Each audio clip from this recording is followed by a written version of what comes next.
আবার বর্বরচিত হামলা যখন শুরু হয়েছিল, তখন তার প্রতিবাদের ভাষা তিনি এখন পর্যন্ত অব্যাহত রেখেছেন বলে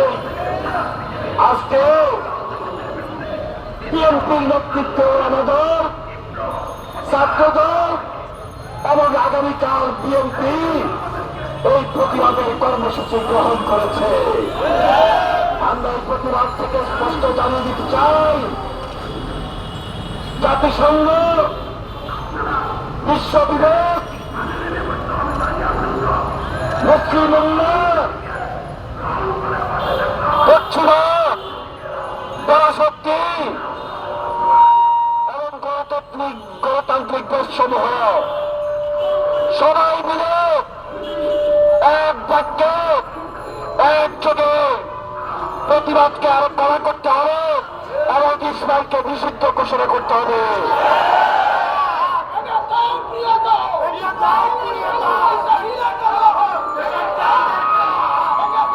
সত্যিকার ভাবে এই ইসরায়েল একটি সন্ত্রাসী দেশ, এদের কারো হাত ভেঙে দিতে হবে, আর কারো হাত ভেঙে দিতে হলে দুনিয়ার সকল মুসলিম উম্মাহ এক হতে হবে, প্রতিবাদের ভাষাকে আরো জোরদার করতে হবে। আমাদের স্পষ্ট বক্তব্য, আমরা বিএনপি, আমরা বাংলাদেশ জাতীয়তাবাদী দল তারেক রহমানের নেতৃত্বে এই প্রতিবাদের ভাষাকে অব্যাহত রাখবো যতদিন পর্যন্ত গণহত্যা বন্ধ না হচ্ছে। আমাদের এই বক্তব্য স্পষ্ট, অবিলম্বে জাতিসংঘে আলোচনা করে ইসরায়েলের এই দমন, এই বর্বরচিত হামলা, এই গণহত্যা এগুলা বন্ধ করার জন্য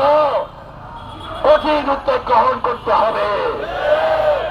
আগামীকাল বিকাল 3টায় বিএনপি কার্যালয়ের সামনে থেকে এই ঢাকা শহর, সারা বাংলাদেশের মুসলমান বিএনপি নেতৃত্বাধীন সকল নেতা কর্মী সবাই সেখানে অংশগ্রহণ করে তারেক রহমান হাতকে শক্তিশালী করার মধ্য দিয়ে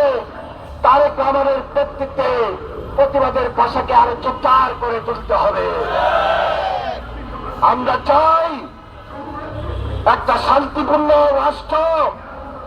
আমরা চাই একটা শান্তিপূর্ণ পৃথিবী যেখানে মুসলিম উম্মাহর একটা অবস্থান, একটা শক্ত সিদ্ধান্ত, শক্ত প্রতিবাদের ভাষা এমনভাবে অব্যাহত থাকবে যার মধ্য দিয়ে এই দুনিয়াতে হানাহানি, রাজধানী, অত্যাচার, নির্যাতন, গণহত্যা সবকিছু একযোগে বন্ধ হয়ে আমরা যেভাবে একটা গণতান্ত্রিক দেশে আজকে জোরালোভাবে দাবি তুলেছি, হাসিনা যেভাবে আগ্রাসনের মাধ্যমে ভারতীয় শাসনের মধ্য দিয়ে আমাদের মুখকে বন্ধ করে দিয়েছিল, আমাদের বাক্যকে বন্ধ করে দিয়েছিল, আমাদের মতামতকে বন্ধ করে দিয়েছিল, আমাদের দেশের উপর অত্যাচার নির্যাতন করে আমাদেরকে রুখে দিতে চেয়েছিল, আমাদের গণতন্ত্রকে ধ্বংস করে দিয়েছিল। আজকে আমরা যেভাবে ঐক্যবদ্ধ হয়েছি, যেভাবে আমরা বাংলাদেশের মানুষ ফ্যাসিস্টের বিরুদ্ধে লড়াই সংগ্রামকে অবতীর্ণ হয়ে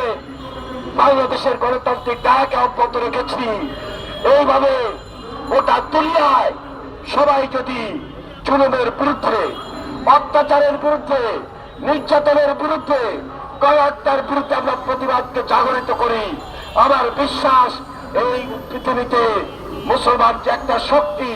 এই শক্তি প্রমাণ করে দিবে কোন অন্যায়ের কাছে আমরা কোনদিন মাথা নত করি নাই, ভবিষ্যতে মাথা নত করবো না।